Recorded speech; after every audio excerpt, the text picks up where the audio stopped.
Having Greek mythology adapted into a palatable TV show is always a challenging endeavor, but Christian Williams and Robert Tapert nailed it with their work on Hercules, The Legendary Journeys. This TV series was a fan favorite for years, and that was not just because of the popular cast. With heart-touching stories and dialogue, the show writers made it easy for viewers to relate to iconic characters from Greek mythology. In today's video, we'll look into 15 such characters from the show who truly left their mark on our hearts. Before we get into our explanation, we have a very small request. If you like our content, please support us by subscribing to our channel. This is a small click for you, but for us, it means a lot. Thank you. Let's begin.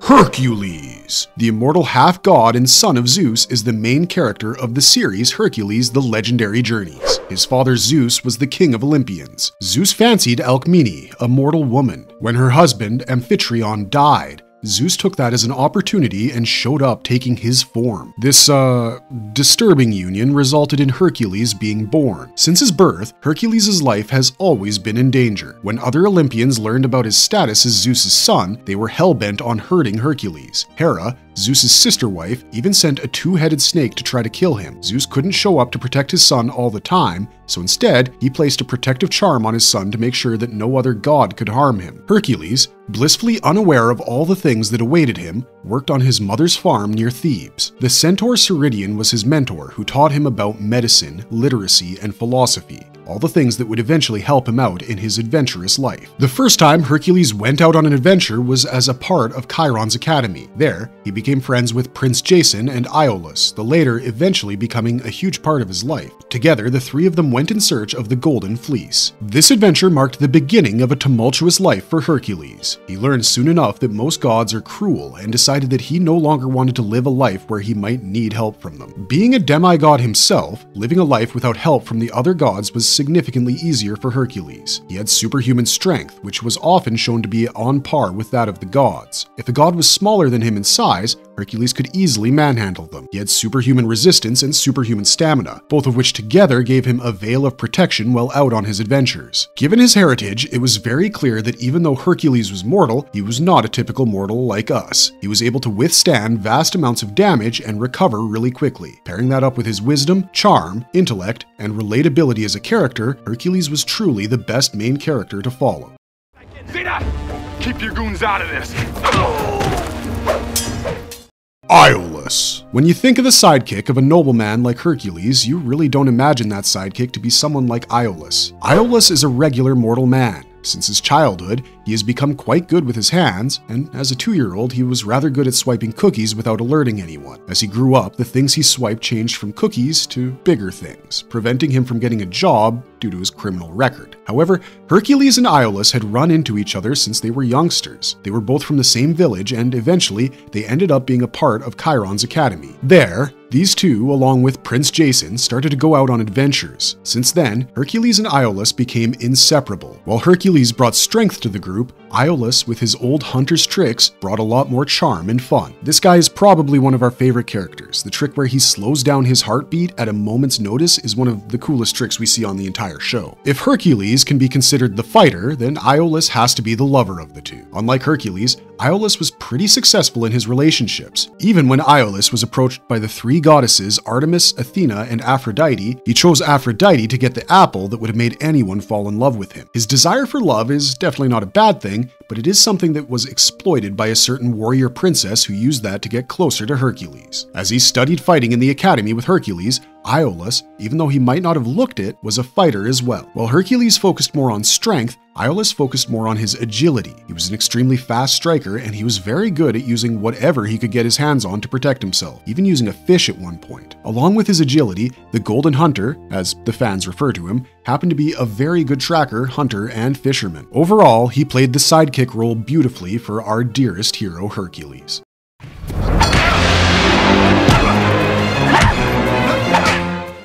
Zena! A discussion about all the important characters from Hercules, the Legendary Journeys, will of course remain incomplete if we don't mention Zena, the warrior princess. She's such a popular character from the show that she ended up getting her own spin-off series dedicated to her adventures, Zena, Warrior Princess. But what led to this popularity? Was it her fighting capabilities? Was it the way she was able to outwit most people around her? Was it the way she seduced Iolaus in a rather believable way just to get close to Hercules? Or was it the redemption arc that she went through which marked her journey as one of the good guys? Well, truth be told, it was all of those and more. Zena is a powerful female character. From her iconic war cry and her fighting style, it was clear that she happened to be one of the most ruthless warlords present in the known world when we first met her. But what led to her turning so ruthless? The answer is as grim as you're imagining. When Zena was a young girl, her village was raided by another warlord. To protect her village, she gathered up a bunch of simple village men and went to war against the warlord with her two brothers. One of her brothers died in this war, leading to her being forbidden to ever return. This ruthlessness that she experienced firsthand, both in the hands of the warlord and then in the hands of her family, turned her heart rather cold. She walked through Chin, India, Japa, Norseland, and more as one of the most feared and ruthless warlords to ever walk the known land. She even tried to hurt Hercules when she first met him. Her acrobatic skills and durability played vital roles in her being a rather worthy opponent of Hercules. However, instead of going up against him in a match, Zena decided to seduce his friend Iolaus to get closer to Hercules. This shows her tactical prowess as she seemingly read Iolaus like a book and exploited whatever weakness she found.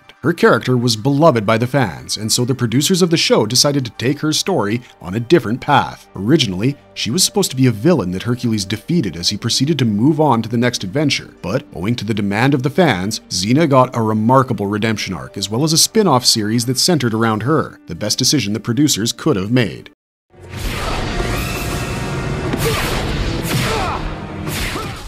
Hera!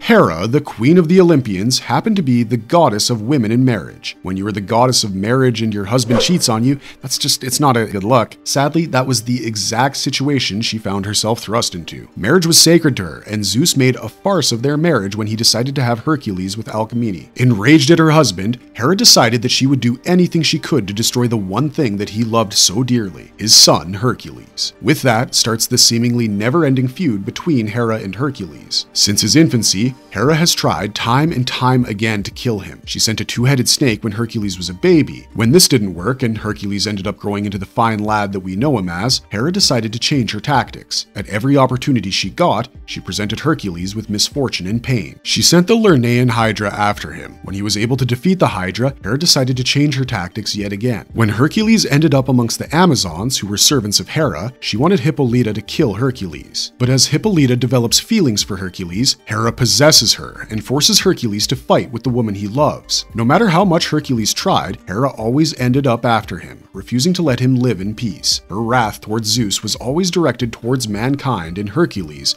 as she knew that she wouldn't be able to defeat Zeus if they fought head-on. Hera, as a goddess, has the powers that all Olympians do. She's immortal, she can control natural elements according to her wishes, has super strength and can teleport, shapeshift, and a whole bunch more. Despite having all these powers, Hera was blinded by her rage to the point we never see her using these powers for good. Mom sends her best.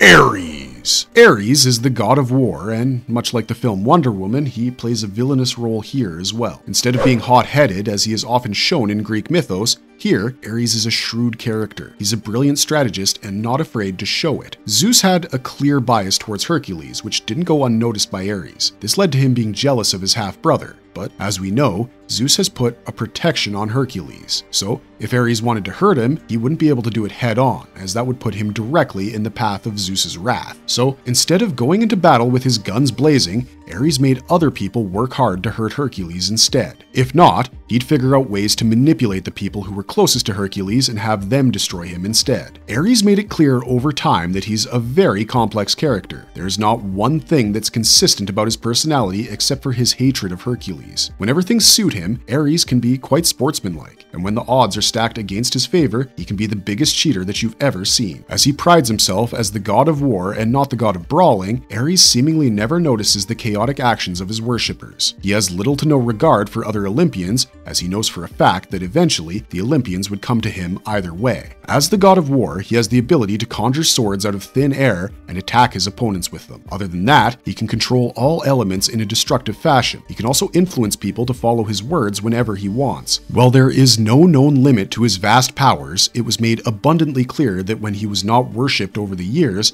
Aries became extremely weak, making him someone you could easily defeat.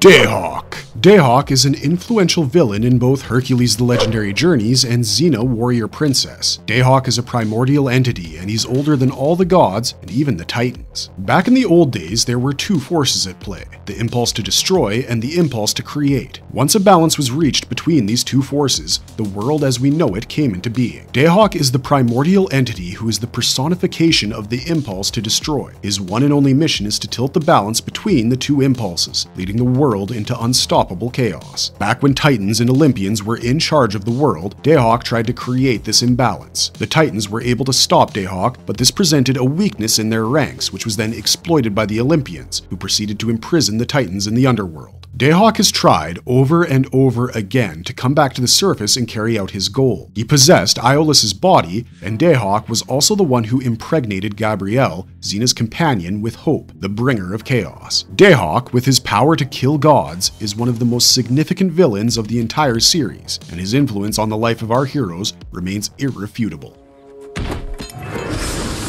I want a post in the ground. Here. Discord. Well, the name is very reminiscent of a particular app that's seeing a lot of use these days. This Discord isn't the one we're used to. This Discord is a minor goddess whom we often see helping out Aries. As Discord is a minor goddess, she doesn't get the same amount of attention as the Olympians. However, that doesn't mean that as a goddess, she isn't good at what she does. Discord refers to Aphrodite as a sister, making it very obvious that she's one of Zeus's children. She too didn't like her half-brother Hercules very much, so whenever Aries decided that he wanted to mess with Hercules, Discord was more than happy to help out. At one point, after Nemesis, Aries wanted to make Discord the goddess of divine retribution. However, Discord had no interest in the role. She instead took back her original title and decided to keep being the one to create conflict, confusion, and disarray. Discord had all the powers of a typical Olympian, with the addition of creating conflict. So, when there was a conflict with Dayhawk, the god of evil, Discord was a part of that conflict. Eventually, however, she's killed by Zena when she gets the power to kill gods.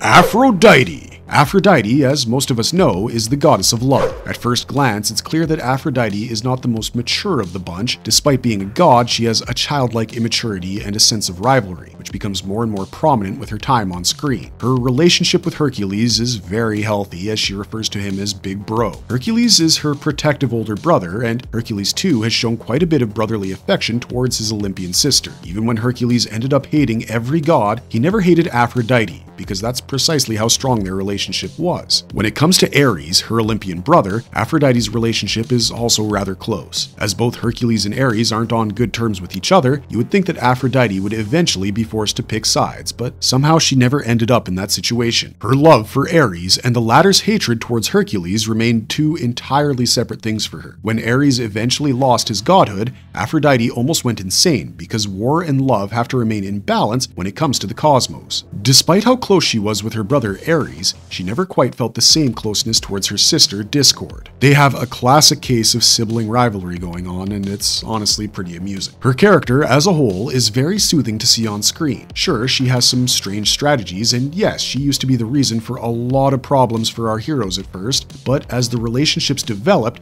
Aphrodite changed the way she treated them. She became friends with Aeolus, even though their relationship started out with her manipulating him. One thing that we have to mention about Aphrodite is that she can do magic. No, not the divine magic that gods can do by default. She can do, like, actual magic, which is something strictly unique to her, which makes her stand out rather beautifully out of all the Olympians that we get to see on screen.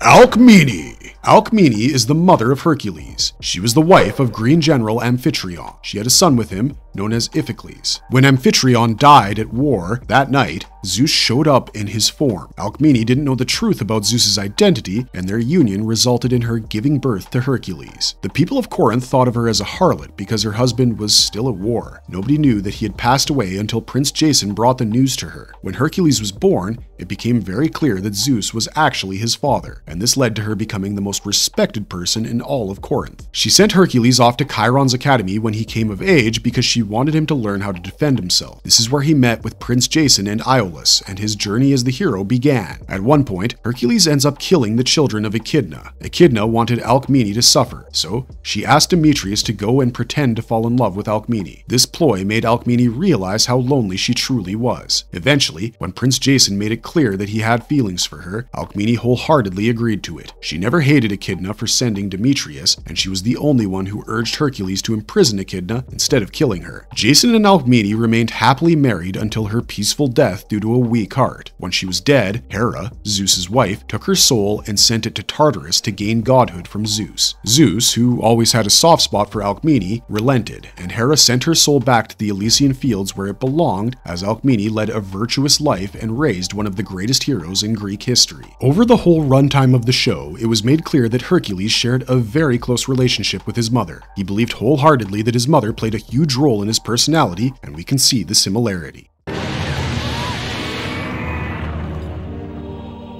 Hades.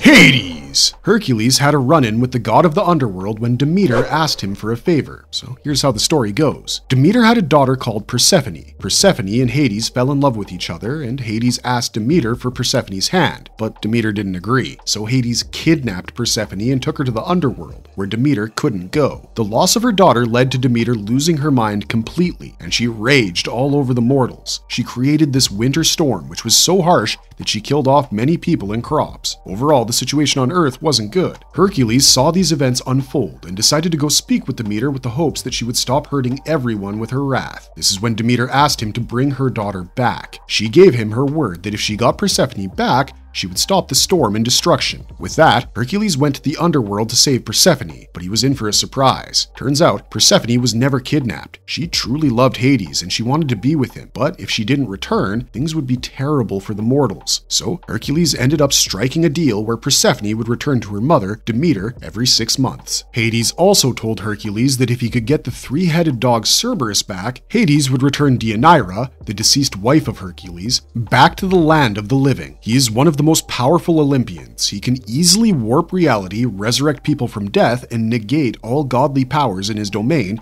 on top of the usual powers that Olympians have. Hades would either be a perfect ally or a vicious opponent. There's no in between. Overall, throughout the series, the god of the undead is never seen taking a villainous role. He's more of a supportive role who simply comes in to give tasks to our heroes and help them out if there's any need.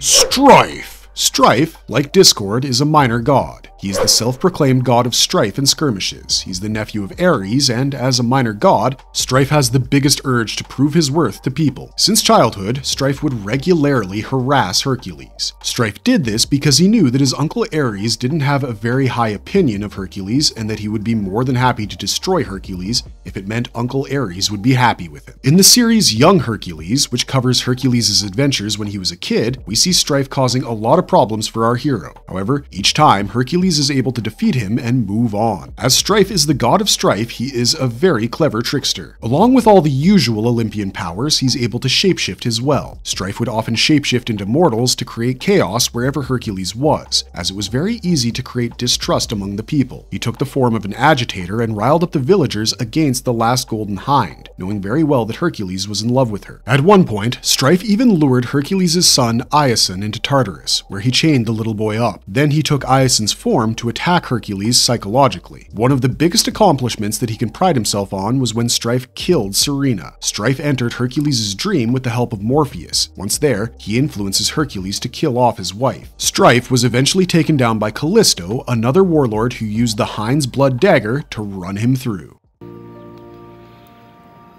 Zena,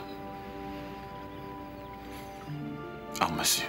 Deianira! Deianira was the first wife of Hercules. Their love story was truly one to behold. They met when Hera stole fire from the mortals. On their journey to retrieve the fire from the goddess, the two people fell in love. Over the next few seasons, we watched their relationship grow. They got married and had 3 sons, Iason, Clonus, and Ilia. But every marriage has problems, and when your husband is a popular hero, the fear is not just from the villains, but from other ladies as well. Deianira was sure that she would lose her husband to a younger woman, but hoping that he would be safe, she gave him a cloak. This cloak was soaked with the blood of Nessus, a centaur who had tried to rape Deianira. This centaur was a devout follower of Hera, and he prayed that his blood be turned into a poison to hurt Hercules. Hera granted his wish, and the cloak affected Hercules terribly. Hercules jumped into the underworld through a hole, as he knew the underworld could negate any god's powers, but he was unaware that this action would lead to him being pronounced dead. When Deianira heard about it, she blamed herself for his death and threw herself off a cliff. Hercules brought Deianira back after making a deal with Hades,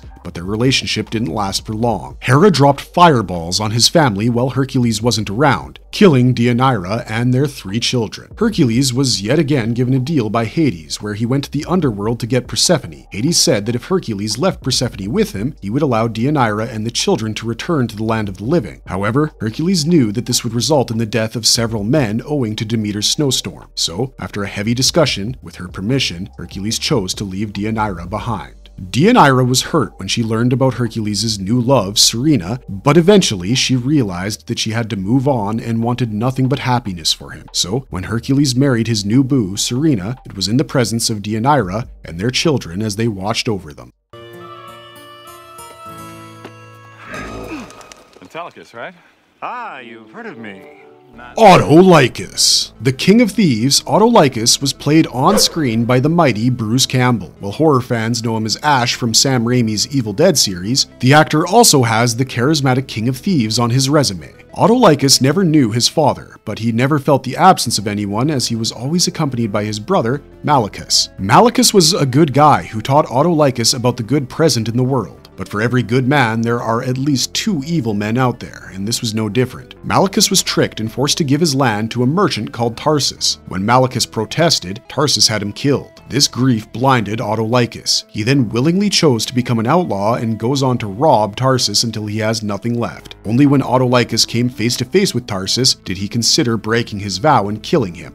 But other than that one hiccup, Autolycus has always been the Robin Hood of the Hercules the Legendary Journeys universe. He stole things, but he used them for good, and his golden heart led to him becoming a close friend of Hercules and Iolaus. Serena?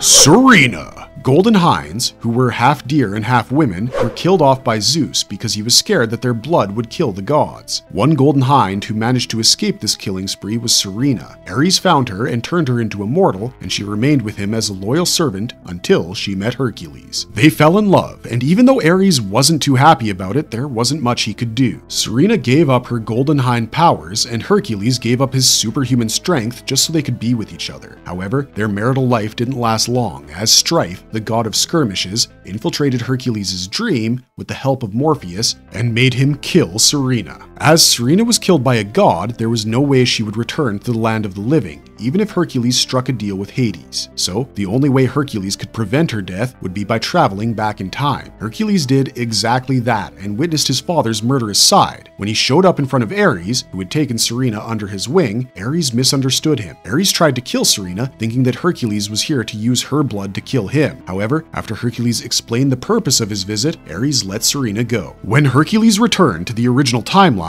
he was shocked to learn that Serena had gone a separate path as a whole. She got married to someone else and had children too. For Hercules, she was the best thing that never happened to him. That's right. First bite, it's free.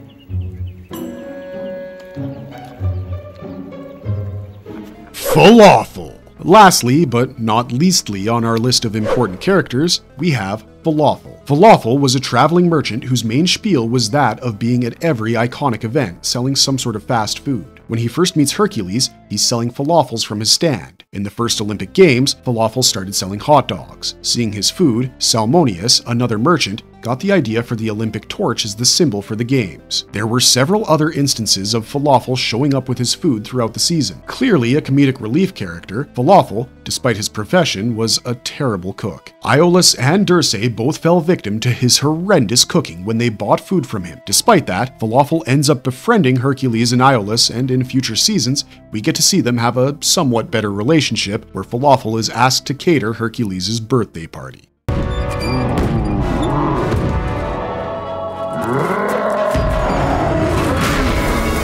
Marvelous verdict! Hercules: The Legendary Journeys is one of the most iconic TV shows from the 1990s. With a star-studded cast, this show ended up with a huge fan following over a short period of time. Despite it being decades since the season finale aired, the characters of Hercules: The Legendary Journeys and Zena, Warrior Princess, left a mark in the hearts of fans to the point that even today, at conventions, we still see characters from these shows. Anything that has retained its relevance over so many years testifies to its timeless charm, and this series was, and always will be, a timeless classic to watch. That's all for today, but if you liked our content, don't forget to leave a like and subscribe to us if you haven't already. Thanks for watching, stay safe out there, and have a marvelous day.